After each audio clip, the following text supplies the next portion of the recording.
Gente, olha só, quando fala aí sobre esse apontamento onde 83% da população se mostra aí contra a lei da palmada.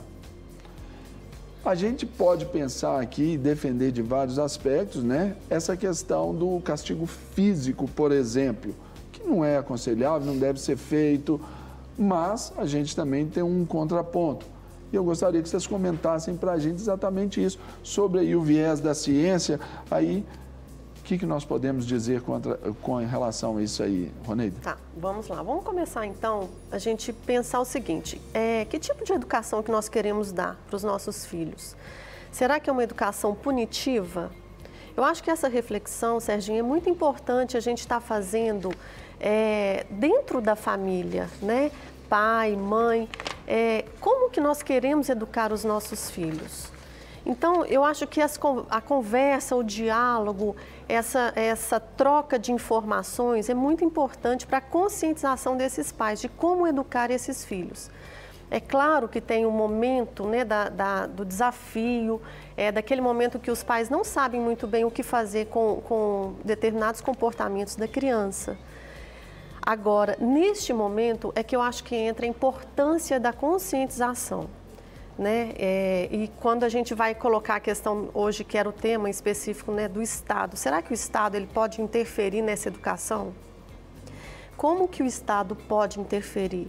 Eu acho que se o Estado pudesse estar fazendo mais programas de conscientização, projetos onde que os pais estivessem inseridos juntamente com os filhos, esses momentos aqui que nós estamos tendo de debate, de conversa, né? Uma roda de conversa mesmo com profissionais, pais, enfim, tudo isso eu acho que faz com que o pai tenha um pouco mais de segurança em como lidar com seu filho. Porque aí a gente não incorre numa questão assim muito, vamos dizer, não sendo simplista, mas objetivo, a gente voltar aí, André, tio Uli também, entrar nesse bate-papo, aquela questão de uma reeducação familiar, porque há um tempo, antigamente nós tínhamos um certo afeto, a mãe mais presente em casa, o pai de uma certa forma ali, a figura era mais presente, e a gente tinha disciplina.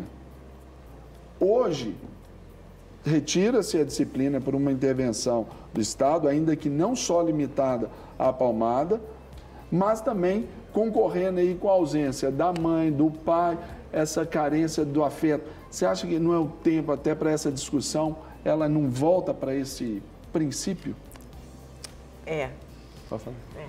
Bom, eu queria só ressaltar o seguinte, o nosso papel, não só como igreja, mas como cidadão, né? É justamente assim, fazer essa avaliação profunda do que o Estado está querendo trazer para a gente. Porque quando a gente vai perceber, se eu não me engano, em 2014 que eles trouxeram essa lei por causa do menino Bernardo no Sul, a situação eles realmente querem proteger a criança. Então é muito positivo. Nós também queremos fazer isso. Porque a gente, às vezes, vive nesse contexto nosso, só da nossa casa, mas se tratando de uma igreja, de uma associação, enfim, nós queremos proteger a criança de uma forma geral. Nossa visão é o cuidado com ela. Então, nós estamos de acordo com o que o Estado está trazendo, nós queremos protegê-la. Só que a questão dentro da Constituição é um direito da família, a educação, a maneira, isso é uma questão toda da família. Aí o Estado não pode interferir. Aí esse é o nosso posicionamento mais firme em relação ao que eles estão trazendo como imposição. Porque é lei.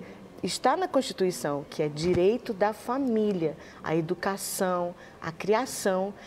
Até o Dr. Guilherme Shelby, grande amigo nosso, ele fala que a família educa, a escola ensina. Então, isso fica muito claro para a gente, dentro da Constituição, de que esse papel, esse direito é nosso. Nós estamos respaldados até pela própria lei.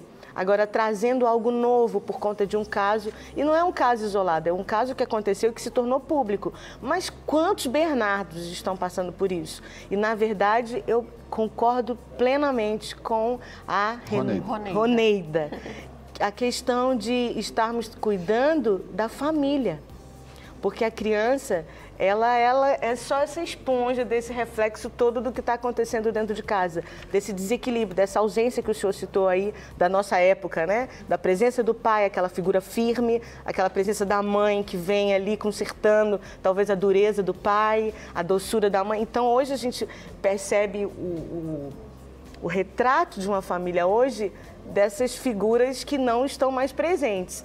Então, o Estado deveria se preocupar com leis que eles estão apoiando da distorção da família. E aí não é um caso desse assunto aqui agora, mas os papéis, o papel fundamental do pai, o papel fundamental da mãe, nessa criação, nessa segurança, nesses limites, nesse ensino. E quantos de nós aqui, né? A gente estava até conversando dos nossos filhos ali no bastidor, quantos de nós, querendo acertar o tempo todo, trazemos algumas coisas dos nossos pais até, na firmeza, não pode, não é assim, e eles são agradecidos.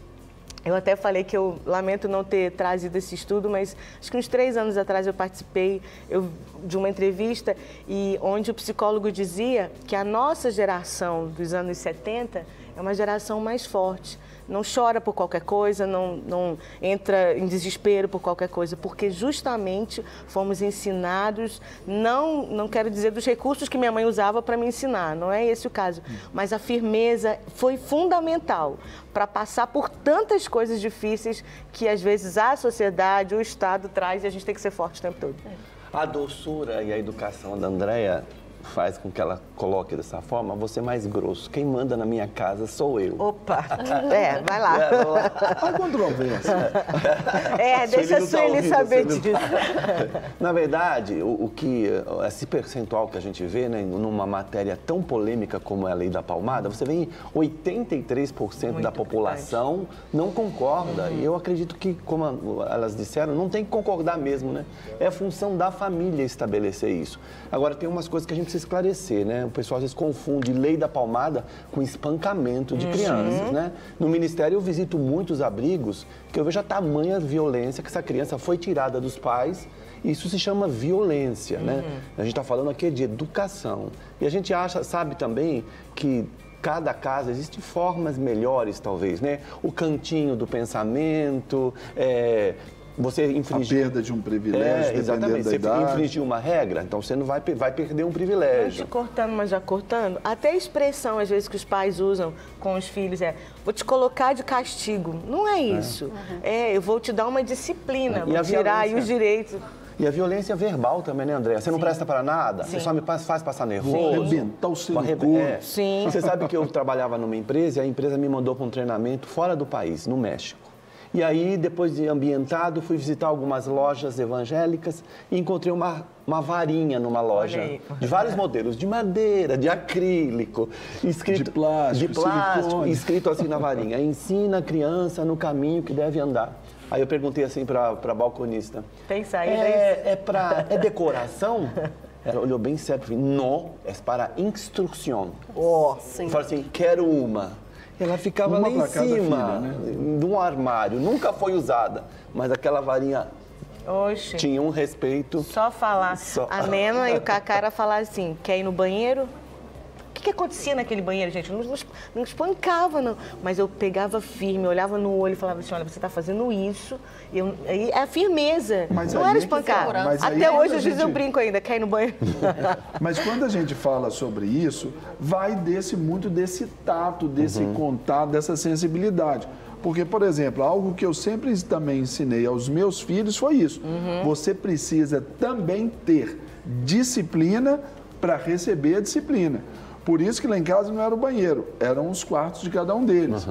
Mas o que estava dentro do quarto, era dentro do quarto e o outro poderia imaginar porque já foi no seu. Mas não tinha aquela coisa, né? Apoteótica, não.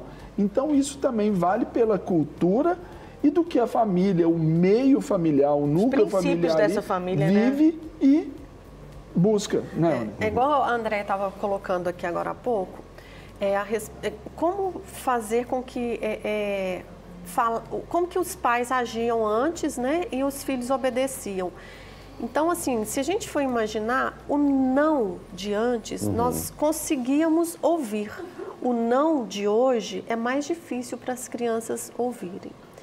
Então, assim, uma dica assim, que eu sempre coloco para os pais que tipo de educação você quer dar para os seus filhos. Existe um comportamento, você quer esse comportamento, a criança tem que entender que existe uma consequência dele. Ou você prefere que a criança entenda que há uma punição de determinados comportamentos. Então, vem a questão do reforço positivo, que é muito importante que os pais consigam. Agora, antes disso ainda, Serginho, é importante que os pais conheçam as fases da criança, do desenvolvimento dos seus filhos, que tomem isso realmente como um mediador ali, uma orientação para esses pais, porque ajuda também. Você conhecer os filhos, a fase que eles estão passando, isso facilita. Porque muda ali. Facilita para você saber lidar também com esses filhos. Não quer ficar um segundo por fora da nossa programação? Agora você pode nos acompanhar através das plataformas digitais. Não perca tempo, acesse, curta e siga-nos. Fique por dentro de tudo o que acontece por aqui. Rede Super, inspirando você.